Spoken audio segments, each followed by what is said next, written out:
1 Samuel, capítulo 15. E hoje nós vamos falar basicamente sobre o fracasso de Saul, o rei fracassado. E meus queridos irmãos, nós vimos na semana passada que aos olhos do povo de Israel, Saul havia conquistado uma grande vitória sobre o seu inimigo de longa data. Mas percebemos, irmãos, e vimos na semana passada, que aos olhos de Deus tinha sido uma derrota. Esse capítulo 15 que nós iremos ler, ele é um capítulo central na história de Saul. Porque, irmãos, o Senhor lhe deu oportunidade de provar seu valor, e mais uma vez Saul, ele fracassa. Saul, irmãos, ele mente sobre o que havia ocorrido, e consequentemente Saul, ele é julgado.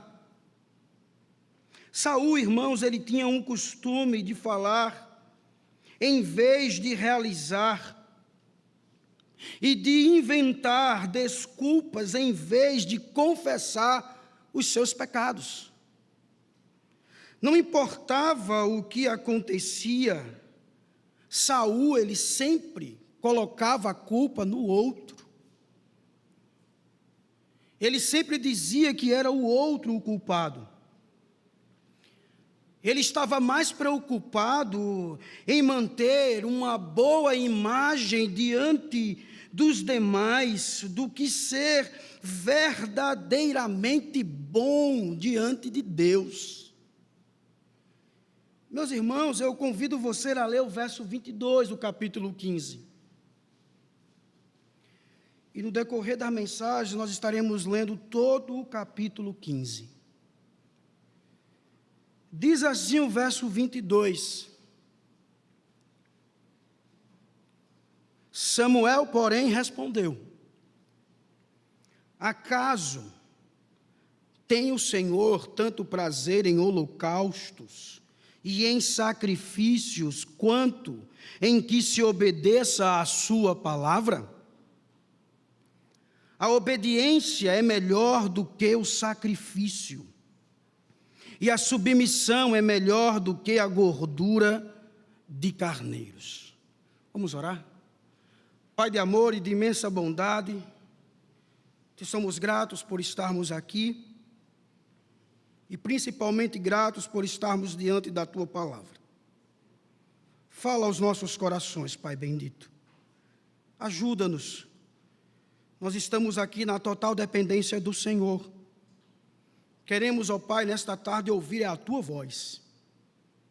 Por isso, Pai, derrame da Tua graça, derrame da Tua misericórdia. É assim que oramos no nome do Teu Filho Jesus Cristo. Amém.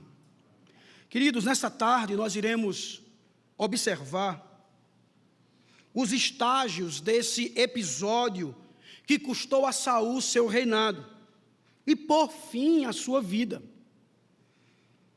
Qual é a grande verdade aqui nesse texto? A grande verdade, irmãos, é que é melhor obedecer a Deus do que qualquer outra coisa. É melhor obedecer ao Senhor. Mas o que Deus requer de nós em obediência? E aí você vai encontrar no seu boletim o primeiro. Nós podemos perceber, meus irmãos, que Deus requer de nós é obediência à sua palavra. Isso você vai encontrar nos versos 1 ao 11. Observe comigo o texto. Samuel diz no verso 1: eu sou aquele a quem o Senhor enviou para ungí-lo como rei de Israel, o povo dele. Por isso, escute agora a mensagem do Senhor. Logo aqui, irmãos, percebemos o que irá ser tratado. O que irá ser tratado na vida de Saul é obediência ao Senhor. No verso 2 e 3 encontramos a ordem que foi dada a Saul. E o texto diz: assim diz o Senhor dos exércitos: castigarei os amalequitas pelo que fizeram a Israel, atacando-os quando saíam do Egito. Agora vão, ataquem os amalequitas e consagrem ao Senhor para destruição tudo que lhes pertence. Não os poupem, matem homens, mulheres, crianças, recém-nascidos, bois, ovelhas, camelos e jumentos. O que Saul, irmãos, deveria fazer? Ele deveria atacar e destruir tudo. Destruir todos. Para lhe situar, os amalequitas eram um povo nômade ao sul e sudeste de Israel, que vivia no Neguebe, no deserto do Sinai. Se você leu o livro de Êxodo, você vai lembrar desse povo. Por quê? Porque quando lemos Êxodo capítulo 17, dos versos 8 ao 16, este povo foi um povo que lutou contra o povo de Israel, naquele momento em que Arão e Ur sustentavam as mãos de Moisés, para que o povo viesse triunfar nessa batalha. Lembram? Era este povo. O dia do juízo, irmãos, para os amalequitas havia chegado, e seria pelas mãos de Saul. Um comentarista nos diz que somos lembrados de que os conselhos do Senhor são conhecidos somente por Ele, e que, embora os ímpios zombem da demora de Deus, o dia do juízo vem com terrível e repentina rapidez, de acordo com o cronograma do Senhor. Para que você entenda melhor aqui nessa situação, o propósito dessa ofensiva era o juízo divino. Toda a nação amalequita, meus queridos irmãos, deveria ser oferecida ao Senhor numa demonstração de justiça perfeita. Aqui, irmãos, nós estamos encontrando a ira de Deus. Um outro propósito, aqui no AT, era a preservação do povo de Israel. A execução do juízo de Deus era sobre as nações ímpias que haviam caído sob a sua ira. Os amalequitas iriam agora provar o juízo de Deus, a ira do Senhor. Continuando, irmãos, nos versos 4 e 5, nós encontramos a resposta de Saul a esta ordem. Então convocou Saul os homens e os reuniu em Telaim, 200.000 soldados de infantaria e 10.000 homens de Judá. Saul foi à cidade de Amaleque e armou uma emboscada no vale. Vejam, irmãos, que Saul se dirige aos queneus, que era também uma tribo midianita, de ferreiros que habitava entre os amalequitas. Então Saul diz para eles no verso 6, retirem-se, saiam do meio dos amalequitas, para que eu não os destrua junto com eles, pois vocês foram bondosos com os israelitas, quando eles estavam vindo do Egito. Os queneus, eles saem do meio dos amalequitas. E por fim, irmãos, Saul, ele concretiza a sua emboscada, mas ele concretiza esta sua emboscada com uma ressalva. Vejam aí no verso 7, 8 e 9. Saul atacou os amalequitas por todo o caminho, desde Avilá até Sur, a leste do Egito, capturou vivo Agag, rei dos amalequitas, e exterminou o seu povo. Mas Saul e o exército pouparam Agag e o melhor das ovelhas e dos bois, os bezerros gordos e os cordeiros. Pouparam tudo que era bom, mas a tudo que era desprezível e inútil destruíram por completo. Meus queridos, apesar de ser uma resposta rápida de Saul a esta ordem de Deus, ele não obedeceu completamente a Deus. Ele toma vivo Agag, ele toma o melhor dos animais, o melhor de tudo que ele pôde observar. Isso não é novidade para Saul, porque isso é típico do comportamento dele. E diante, irmãos, dessa atitude de Saul, Deus fala a Samuel. No verso 11, diz o Senhor a Samuel: arrependo-me de ter constituído a Saul rei, pois ele me abandonou e não seguiu as minhas instruções. Samuel ficou irado e clamou ao Senhor toda aquela noite. Antes de mais nada, sobre esse termo arrepender, ou seja, Deus se arrependeu de ter constituído Saul rei, é importante um esclarecimento. Quando a Bíblia, irmãos, fala que Deus se arrependeu, está usando uma linguagem humana para descrever uma verdade divina.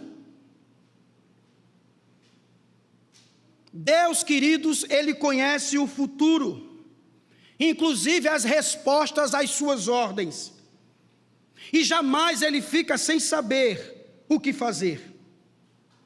Por certo, Ele muda suas ações de acordo com aquilo que as pessoas fazem, mas isso não tem relação alguma com a sua natureza imutável, nem com os seus atributos. Jonas, por exemplo, anunciou que Nínive seria destruída, mas não foi. Isso não ocorreu do ponto de vista do Senhor. Por isso, meus irmãos, Deus é sempre fiel à sua natureza, Ele é coerente com os seus atributos e planos. Nada pega o Senhor de surpresa. O que o texto está querendo nos dizer é que Deus está expressando a sua tristeza pelo pecado.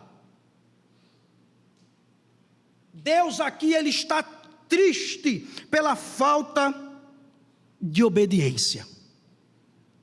Pois bem, Deus, Ele requer obediência à sua palavra. E o que é que vemos aqui nesse texto? Nós vemos aqui, irmãos, o cuidado. Nós vemos aqui o zelo do Senhor para com o seu povo. Algumas pessoas têm dificuldades em crer que o Senhor ordenasse que uma nação inteira fosse destruída em função de algo que seus antepassados haviam feito séculos antes.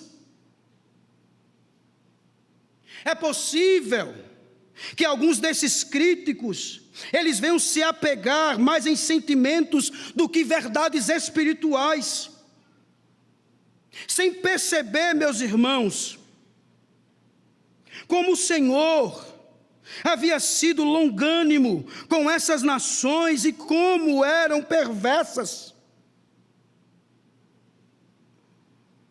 A aliança, queridos, de Deus com o povo de Israel incluía a seguinte promessa, está lá em Gênesis, capítulo 12, verso 3, amaldiçoarei os que te amaldiçoarem. E Deus sempre cumpre com a sua palavra. Este povo aqui, irmãos, não estava se opondo somente a Israel. Era um povo que também estava se opondo ao próprio Deus. É preciso entender que as pessoas são a favor ou são contra o Senhor. E caso sejam contra Ele, devem sofrer consequências. Quando nós olhamos para isto, irmãos, para esta ordem do Senhor, de matar a todos, destruir tudo, não devemos olhar com um olhar perplexo. É um genocídio. Como Deus pode fazer isso?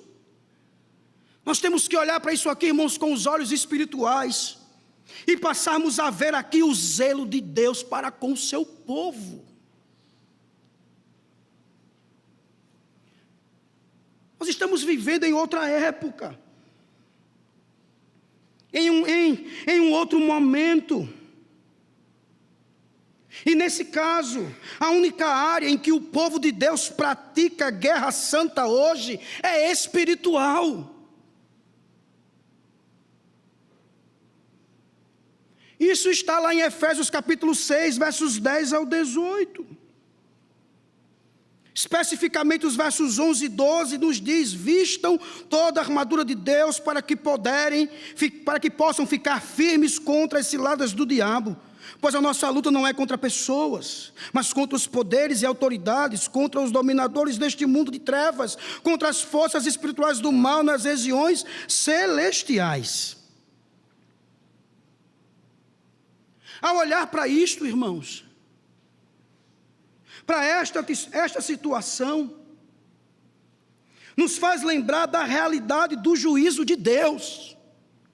Meus queridos irmãos, o juízo de Deus será muito pior.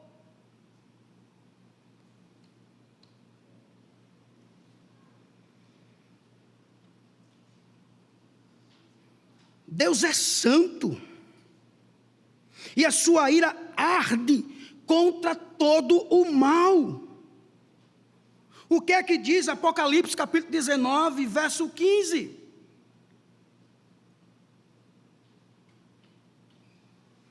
De sua boca sai uma espada afiada com a qual ferirá as nações. Ele as governará com cetro de ferro.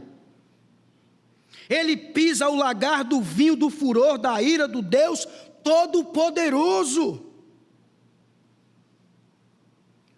Um comentarista nos diz que Deus executará a ira sobre os impenitentes e incrédulos. É tanto um elemento do Evangelho, quanto que Ele concederá todas as bênçãos de salvação e vida eterna aos que creem.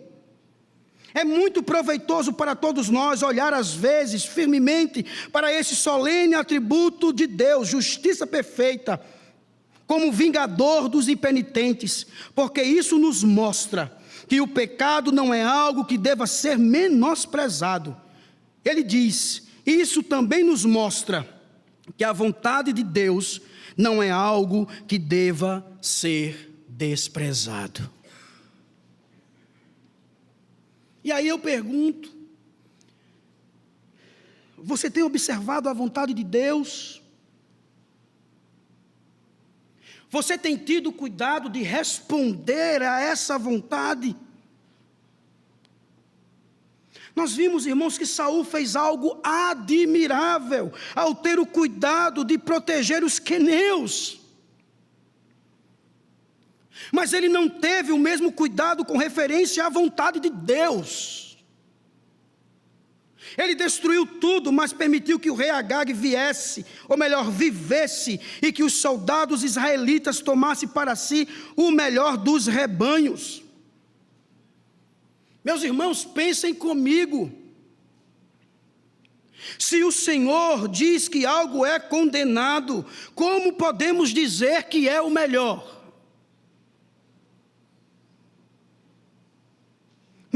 Me vem à mente o texto de Isaías capítulo 5, verso 20. Ai dos que chamam ao mal mal, que fazem das trevas luz e da luz trevas, do amargo doce e do doce amargo.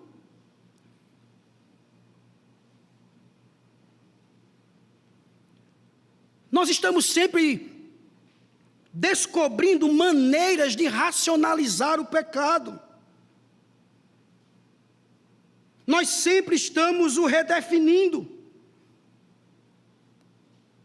Nós estamos, irmãos, mudando as etiquetas.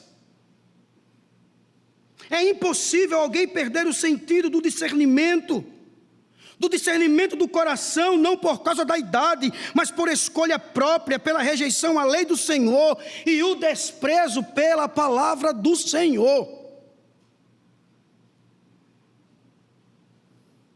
Se eu e você não descobrirmos o que é doce, está difícil. Porque doce, irmãos, é doce. Mas nós estamos insistindo que a realidade seja redesenhada, para que o nosso gosto pelo amargo possa não só ser satisfeito, mas também ser chamado de doce. E aí eu pergunto, se é assim, como poderá a graça de Deus florescer nessas condições? Tem como? Será que eu e você estamos dando conta ou dando valor às coisas certas? Será que chamamos o bem e o mal pelo seu verdadeiro nome? Ou será que isso está fora de moda? O texto diz, irmãos, que Saul decidiu fazer as coisas à sua maneira. Por isso, meus queridos irmãos, servir a Deus de modo aceitável, obedecendo a sua palavra, envolve fazer a vontade dele de maneira certa, no momento certo e pelos motivos certos. Por fim, a obediência à sua palavra nos torna amigo de Cristo. Quando olhamos para a cruz, irmãos, ela nos leva a refletir que não é mais o nosso querer ou vontade, mas a vontade dele.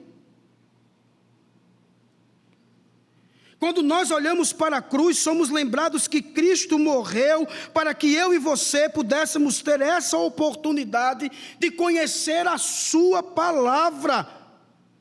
E não apenas conhecer a sua palavra, mas obedecê-la, e isso por amor.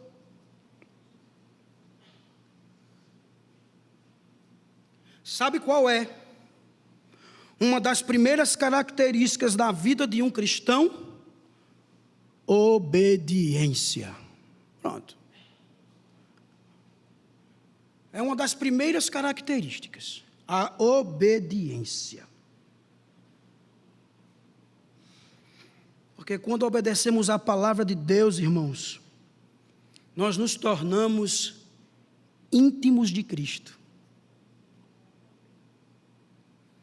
O próprio Senhor Jesus disse isso lá em João 15, verso 10. Se vocês obedecerem aos meus mandamentos, permanecerão no meu amor. A obediência, irmãos, é uma marca que identifica os amigos de Cristo. Aqueles que obedecem à sua palavra, compartilham de intimidade com Jesus como membros da mesma família. Obedecer à sua palavra é reconhecer a sua voz, como as ovelhas reconhecem a voz do seu pastor e a seguem. É assim que tem que ser. Deus requer de nós esta obediência. e não outra. Mas o que Ele requer mais de nós? Deus requer também adoração verdadeira. Está aí, ó. Versos 12 ao verso 23. O texto nos mostra que Samuel ficou o quê? Irado, triste pelo fato de Saul não ter obedecido a esta ordem clara do Senhor. E depois, irmãos, de uma noite toda orando, ele foi ao encontro de Saul, e diz lá o verso 12: de madrugada Samuel foi ao encontro de Saul, mas lhe disseram: Saul foi para o Carmelo, onde ergueu um monumento em sua própria honra. Acaba teimoso. E depois foi para Gilgal. Observem, irmãos, o que Saul havia passado todo esse tempo construindo um monumento à sua obediência ao atacar os amalequitas, e volta para Gilgal. Os irmãos estão lembrados de Gilgal? Está lá no capítulo 13. Foi o lugar, irmãos, que ele havia pecado contra o Senhor e contra Samuel. Ele volta para este lugar. E quando Samuel o encontrou em Gilgal, ele começa agora aqui, irmãos, o diálogo entre eles. Veja aí o verso 13. O Senhor o abençoe, disse Saul. Segui as instruções do Senhor. Pense num cabra presunçoso.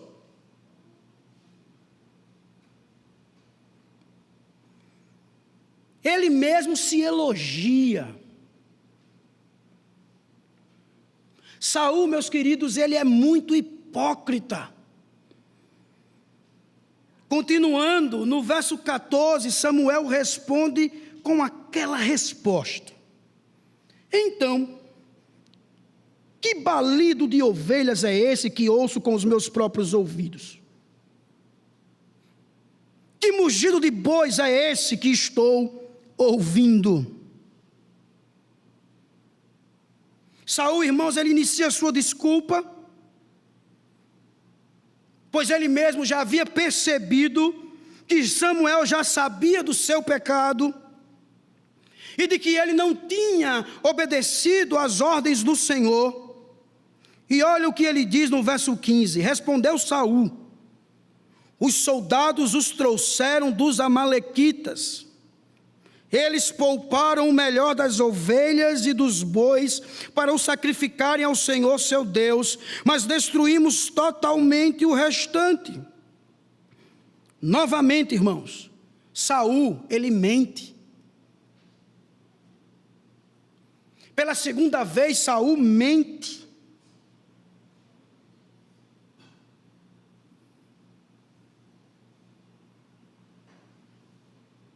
Samuel, então, ele passa a repreender Saul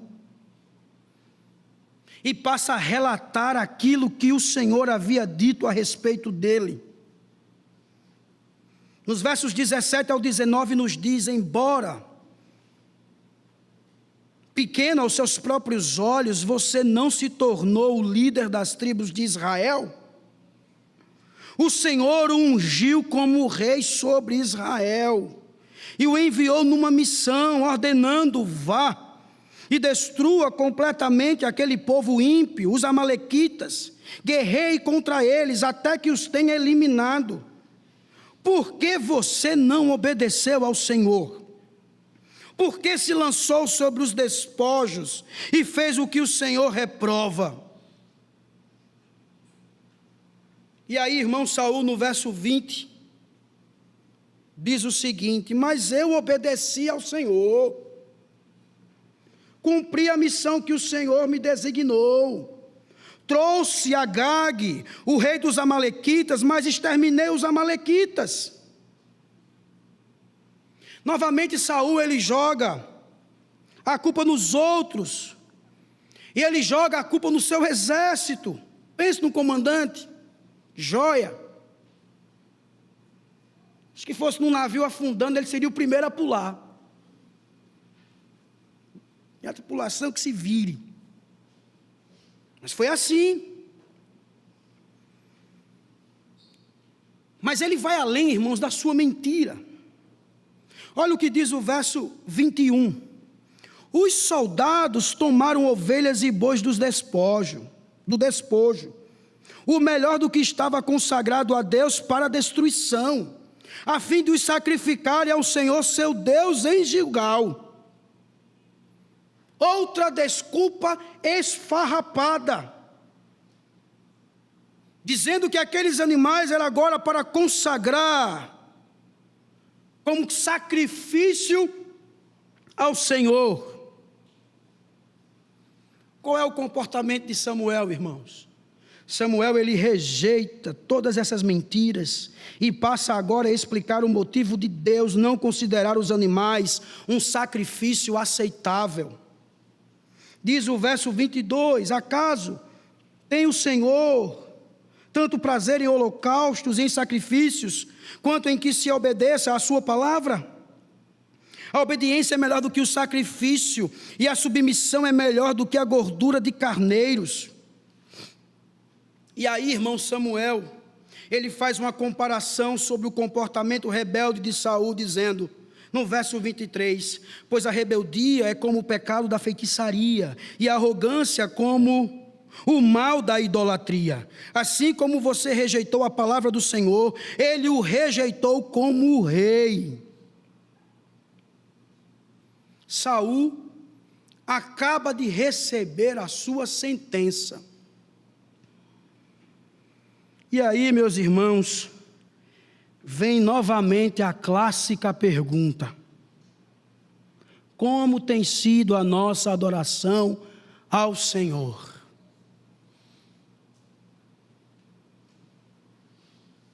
Quando eu falo, irmãos, de adoração, eu não estou me referindo a isso aqui que fazemos aos domingos. Estou me referindo, irmãos, ao nosso dia a dia. Como tem sido a nossa adoração dia a dia ao Senhor.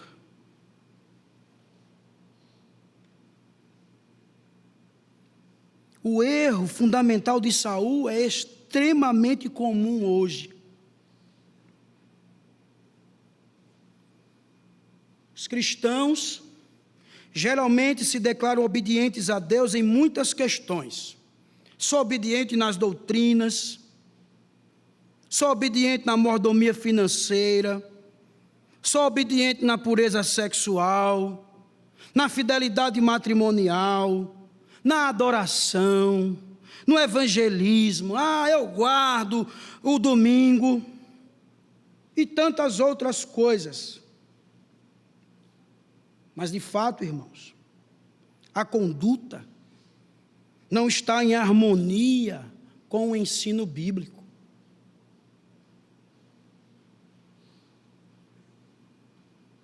Preciso que haja uma harmonia, não apenas dizer que crê na sã doutrina, que está aqui todos os domingos. Tem que estar ligado, irmãos, ao ensino bíblico. Nós acabamos de falar que Deus requer obediência à sua palavra. Sabe por quê?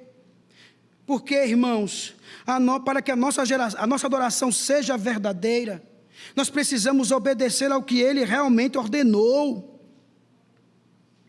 Nunca esqueçam, obediência e adoração andam juntas, andam de mãos dadas. Não tem como você prestar a Deus uma verdadeira adoração se você não obedece à sua voz e à sua palavra. Vocês viram que o texto nos alerta? Acaso tem o Senhor tanto prazer em holocaustos e em sacrifício, quanto em que se obedeça à sua palavra? A obediência é melhor do que o sacrifício, e a submissão é melhor do que a gordura de carneiros.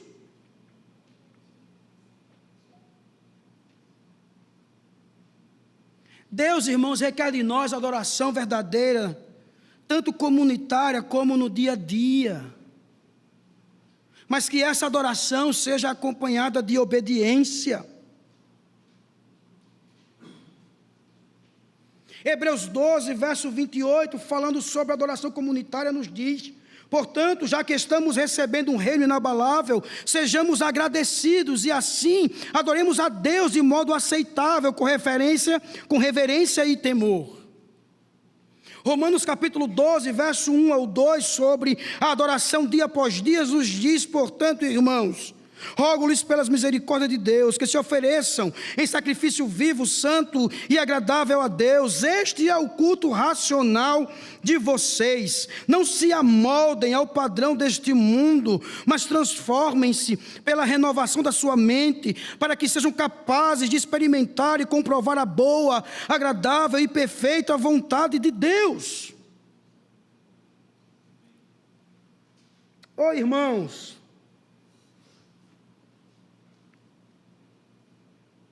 a adoração sem obediência não passa de hipocrisia e de ritual vazio, ritual religioso vazio. Nós que somos adoradores devemos nos aproximar do Senhor com um coração submisso e com fé verdadeira. Do contrário, a nossa adoração será em vão.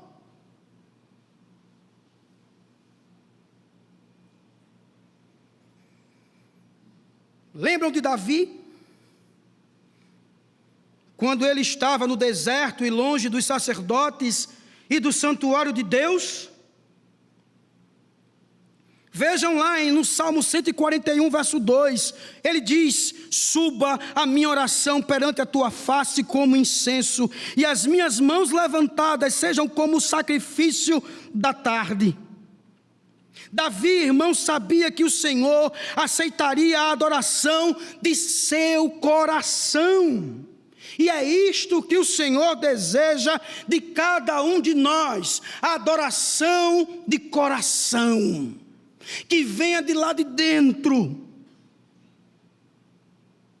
Porque, irmãos, a adoração cristã deve ir além da mera execução de uma liturgia.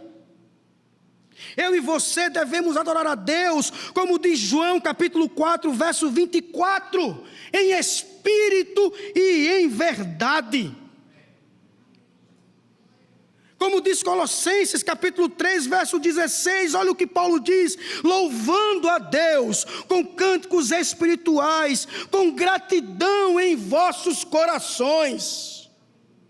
Esta deve ser a adoração verdadeira que vem do nosso coração.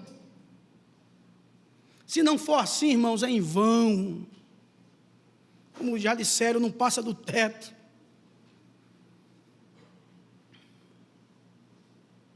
E Deus, irmãos, tem dito para nós: acaso tenho eu tanto prazer em holocaustos e em sacrifício, quanto em que se obedeça a minha palavra?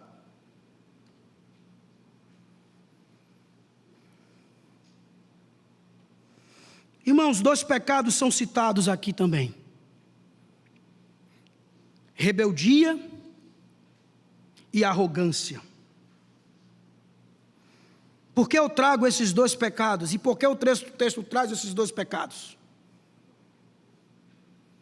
Eu e você devemos estar alertas para que esses 2 pecados não encontrem morada em nosso coração. Porque esses pecados, irmãos, aos olhos de Deus se assemelham à feitiçaria e à idolatria. E quando estes pecados estão instalados no nosso coração, é indício que nesse coração há uma total rejeição à palavra do Senhor. Como disse um comentarista, a adoração é a resposta de todos os seres morais e sensíveis a Deus, atribuindo de maneira agradável toda a honra e valor ao seu Deus Criador, precisamente porque Ele é digno. Não permita que a rebeldia e a arrogância invadam o seu coração. E se você tem rebeldia, e se você é arrogante, que nessa noite você arranque do seu coração. Peça ajuda a Deus. Senhor, arranca do meu coração essa arrogância, arranca do meu coração essa rebeldia. Nós somos exortados a fazermos isso, irmãos.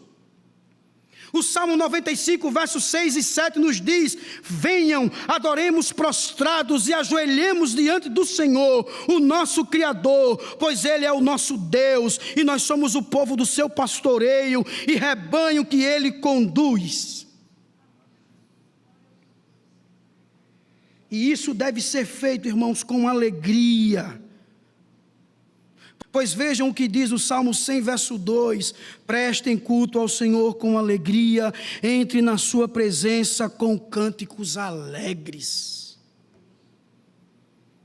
Você acha que um rebelde, um arrogante faz assim? De jeito nenhum.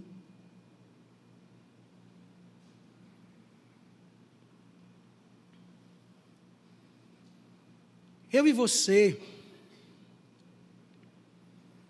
nós temos vários e grandes motivos para adorarmos ao nosso Deus. No próprio Salmo 100, verso 3, traz esses motivos. Ele nos fez. Olha o motivo da gente adorar ao Senhor. Porque Ele nos fez à sua imagem e semelhança. Ele não olhou para o cachorro, para o macaco e fez você. Me fez. O macaco é assim, vou fazer tu também assim. Não, irmãos. Ele olhou para si e decidiu fazer cada um de nós a sua imagem e semelhança. O motivo da gente adorar ao Senhor. Um outro motivo que diz aqui no texto é que somos dele. Nós pertencemos a Ele. Ele é o nosso dono. Ele é o nosso Pai. Somos o seu povo e rebanho do seu pastoreio. Louvado seja Ele, irmãos, porque o temos como pastor. E pastor cuida, pastor trata, pastor ama. Louvado seja Deus por isso. Que eu e você possamos entender que a adoração é a resposta apropriada da criatura ao Criador. A adoração não cria algo novo, ao contrário, é uma resposta transparente ao que é um reconhecimento do nosso status de criatura diante do próprio Criador. Deus, irmãos, requer adoração verdadeira. Tenhamos isso em mente, mas também pensemos na era vindoura. Lá estaremos na presença do grande rei. Lá, irmãos, estaremos diante do trono de Deus e do Cordeiro. Lá nós o serviremos e o veremos a sua face.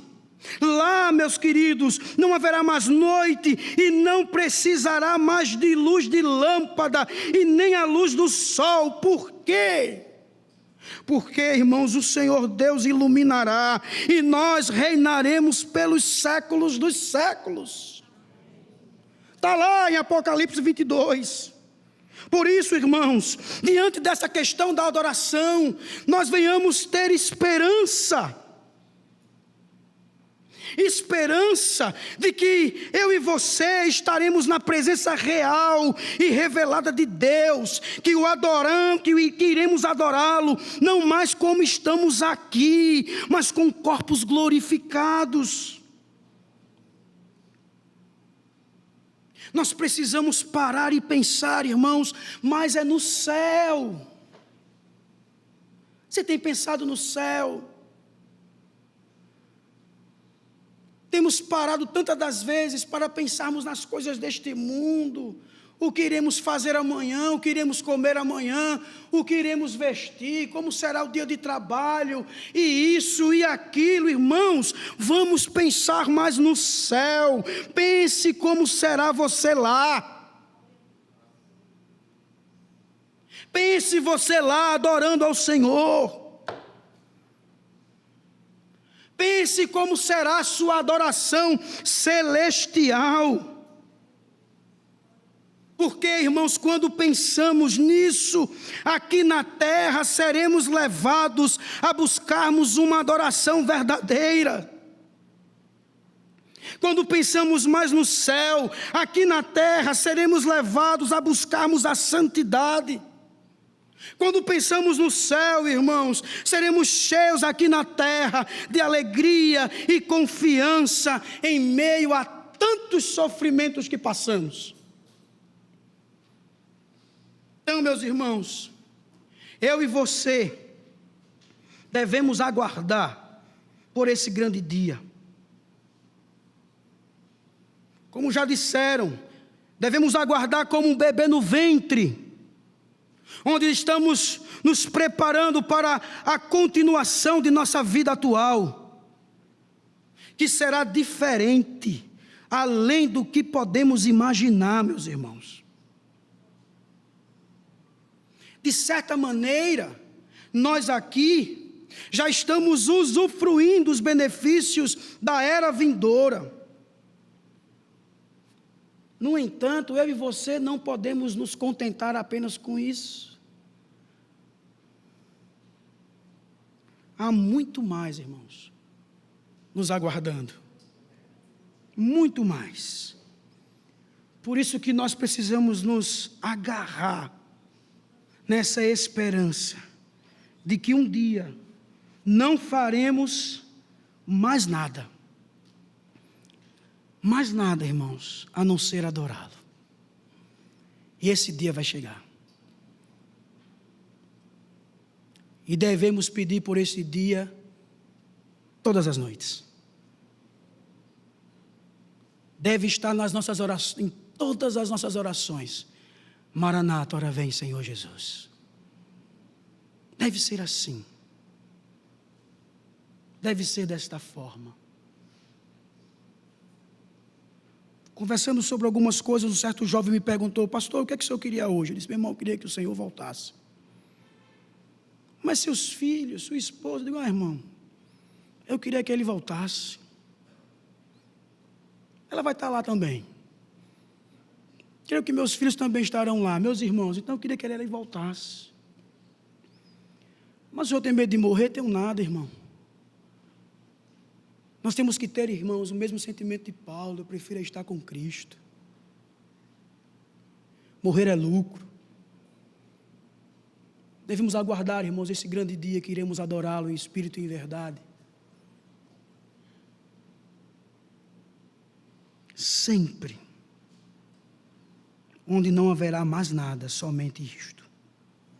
Por fim, o que Deus requer mais de nós? Ele requer verdadeiro arrependimento. Verso 24 ao 35, chegando agora ao final do texto. Saul, meus queridos, depois de ouvir as palavras de Samuel, ele diz no verso 24 e 25, pequei, disse Saul. Violei a ordem do Senhor e as instruções que você me deu. Tive medo dos soldados e lhes atendi. Agora eu lhe imploro, perdoe o meu pecado e volte comigo, para que eu adore o Senhor.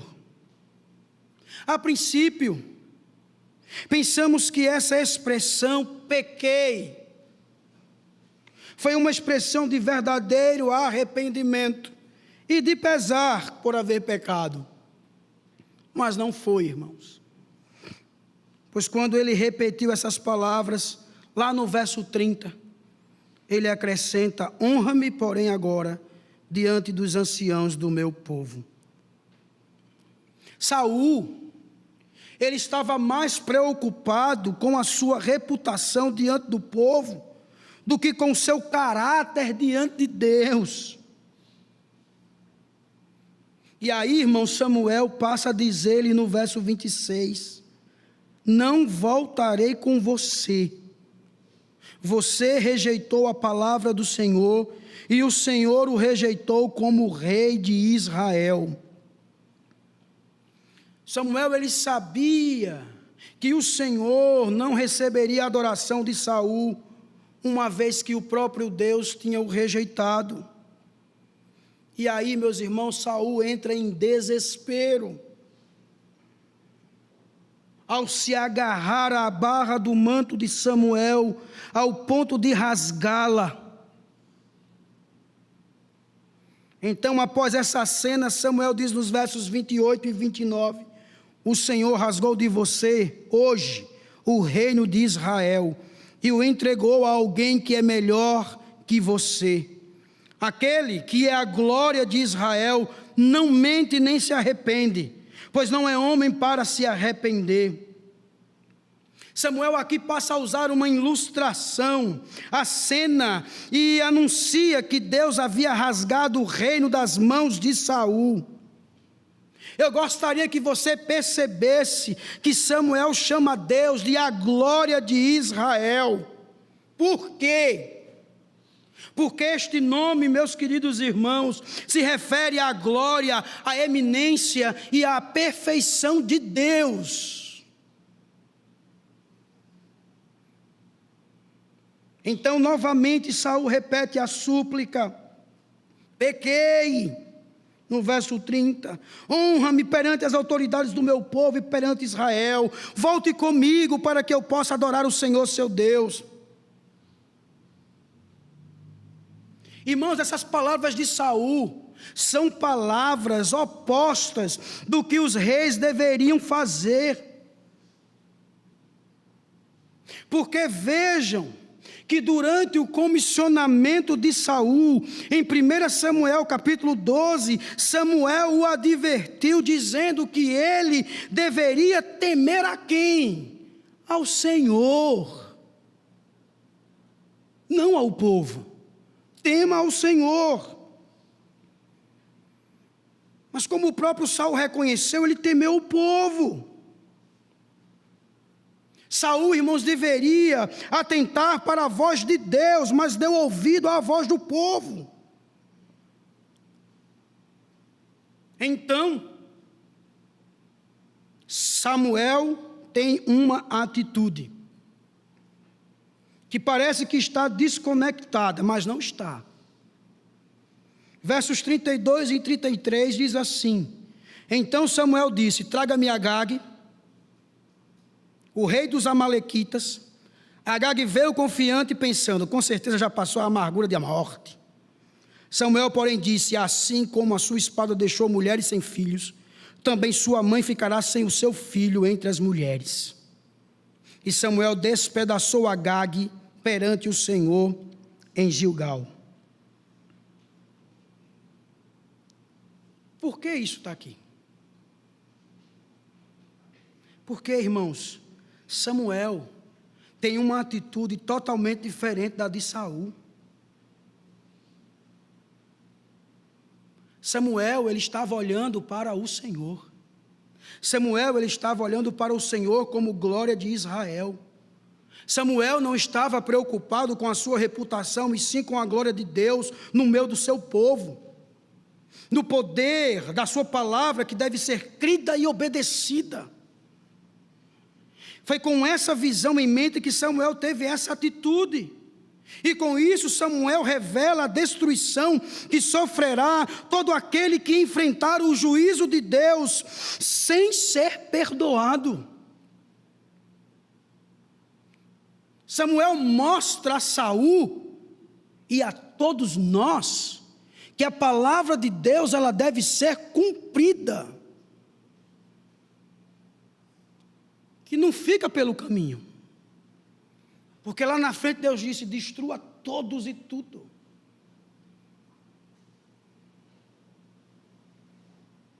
No verso 34, irmãos, então Samuel partiu para Ramá, e Saul foi para sua casa em Gibeá de Saul.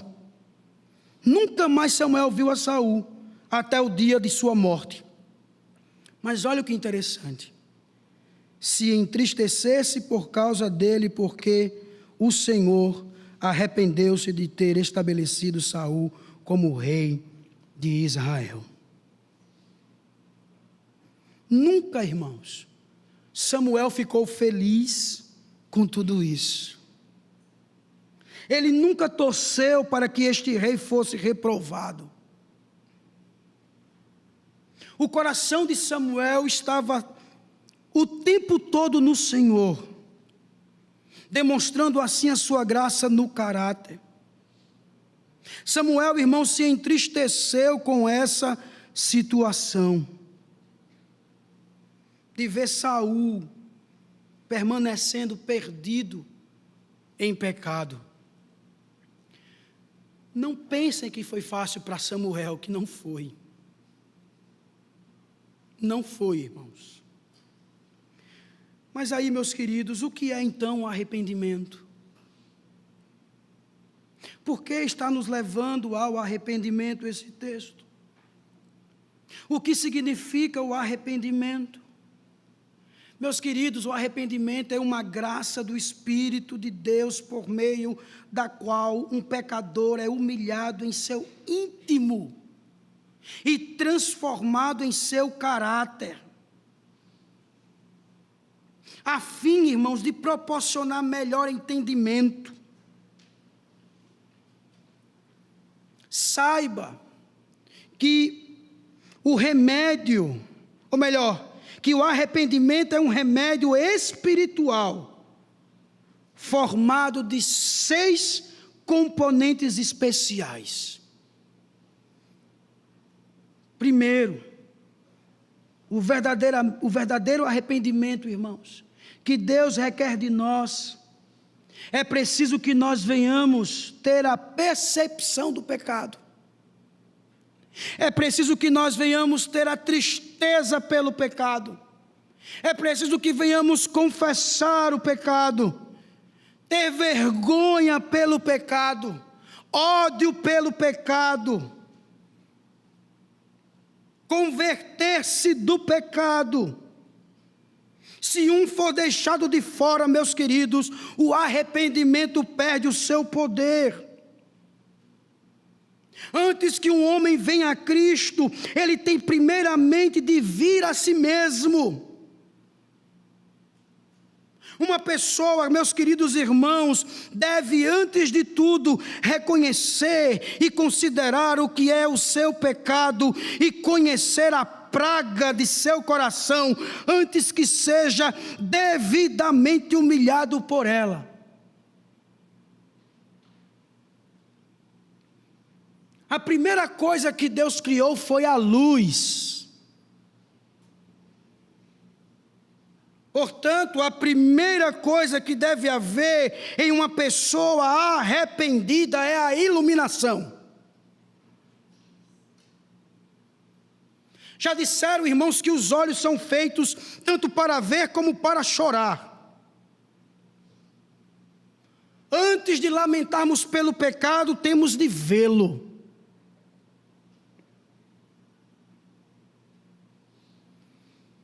Porque, irmãos, onde não há percepção do pecado, não pode haver arrependimento. Quando lemos o Salmo 38, verso 18, é dito: confesso a minha culpa. Em angústia, em tristeza, estou por causa do meu pecado.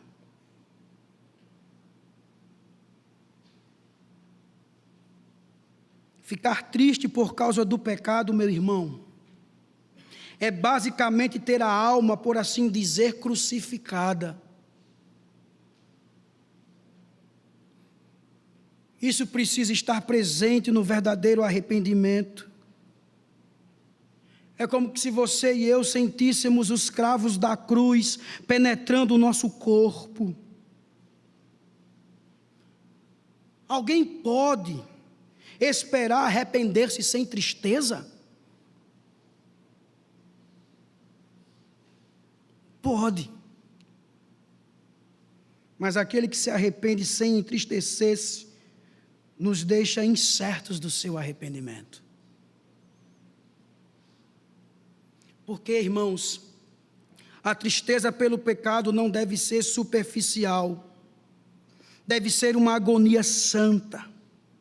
Na Escritura é chamada de quebrantamento de coração.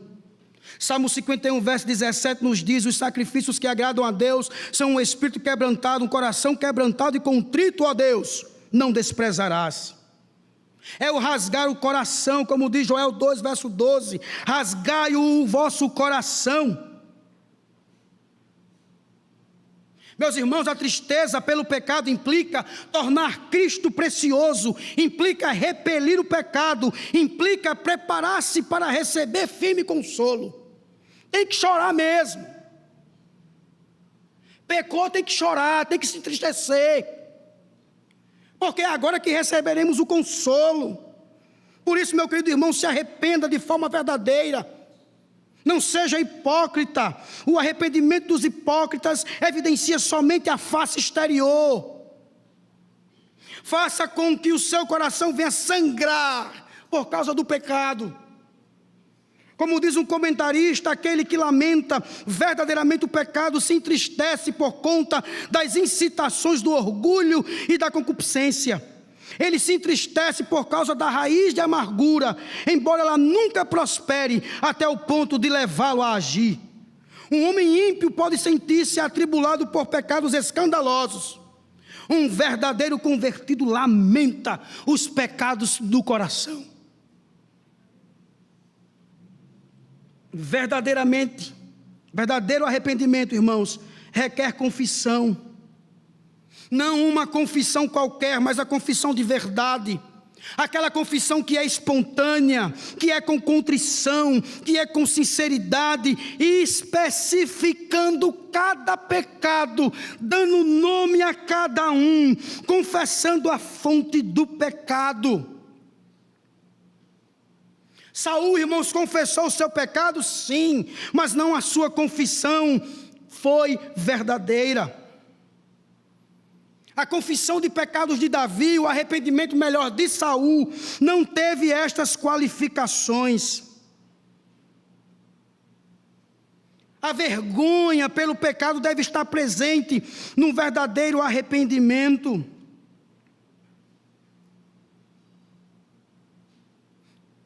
Meu querido irmão, o envergonhar-se pelo pecado é a força da virtude. Lembram do filho pródigo arrependido? Ficou tão envergonhado de seus excessos que se julgava indigno de ser outra vez chamado de filho.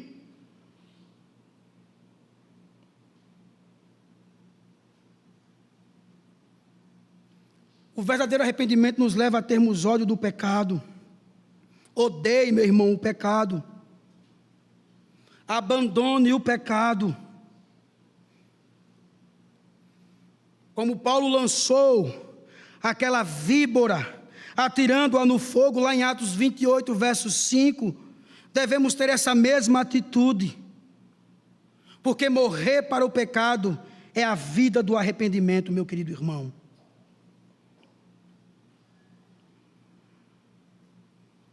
Converta-se do pecado, porque quando você faz assim, você será tão visível que os outros irão perceber. O que podemos concluir com tudo isso, irmãos? É que Saul, ele foi longe demais. Nós nunca podemos saber que alguém está definitivamente perdido. Devemos continuar a estender a cada dia a graça do Evangelho a corações endurecidos, mesmo quando nos entristecemos pela sua evidente rejeição ao Evangelho. Samuel, irmãos, ele sofreu muito por causa do povo e do rei desejado. Samuel fez o que pôde para aconselhar o rei e para fortalecer o reino, mas Saul insistiu em conseguir tudo à sua maneira. Não seja assim. O fim de Saul nos impulsiona a guardar no coração a exortação de Paulo, quando ele escreve aos Gálatas, capítulo 6, verso 1. Cuide-se, porém, cada um para que também não seja tentado, vigiando nossa alma, para não nos tornarmos endurecidos na incredulidade. Deus não quer apenas a frequência ritualística aos cultos. Deus não quer apenas as orações superficiais oferecidas por obrigação. Deus não quer apenas o dinheiro ofertado de forma mecânica. Deus quer nosso coração, irmãos. Deus quer nossa devoção. Deus quer a nossa obediência refletida, dedicada e praticada. Que Deus nos ajude, irmãos. Que Deus nos dê força para que nós possamos obedecer a Ele como convém. Feche seus olhos. Curva a sua cabeça. Ore ao Senhor.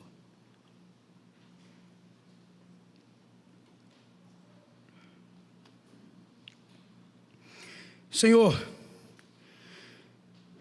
nós queremos te dar graças por esta palavra. Que esta porção da tua palavra seja um alerta para todos nós.